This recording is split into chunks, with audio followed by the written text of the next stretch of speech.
Acrylic nails basically permanent extension होती हैं जिसमें आप जैसी मर्जी लेंथ रखवा लें, जैसी मर्जी आप शेप रखवा लें। और उसके बाद फिर ये होता है कि ये परमानेंट होते हैं, आप उसके ऊपर नेल कलर भी लगा के रिमूव कर लें तो आपके वो जो नेल्स होते हैं उनको कोई प्रॉब्लम नहीं होती है। ये ऐसे होते हैं जैसे आपके नेचुरल नेल्स होते हैं और इनको आप 100% हम लोग गारंटी देते हैं कि आप इनको जैसे मर्जी इस्तेमाल करें, इनको कोई प्रॉब्लम नहीं आता, ना काम से ना किसी चीज़ से।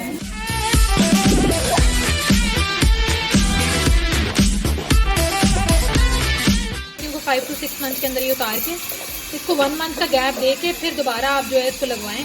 आई थिंक फिर बेटर है, क्योंकि उससे क्या होगा कि आपका नेल बिल्कुल हेल्दी और मतलब प्रॉपर सही रहेगा, ज़्यादा डैमेज नहीं होगा। बस इनकी ये होता है कि आपको टाइम पे फिलिंग करानी पड़ती है, जैसा कि आपका नेल जब ग्रो करता है तो साथ ये नेल भी ग्रो करता है।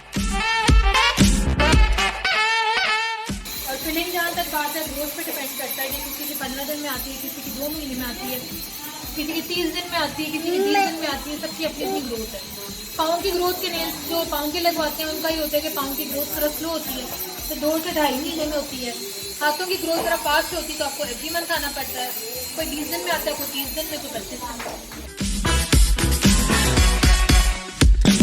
हमारा जो नेल आर्ट है वो 500 से भी शुरू होता है, 1000 से भी शुरू होता है, डिपेंड करता है कैटेगरी पे।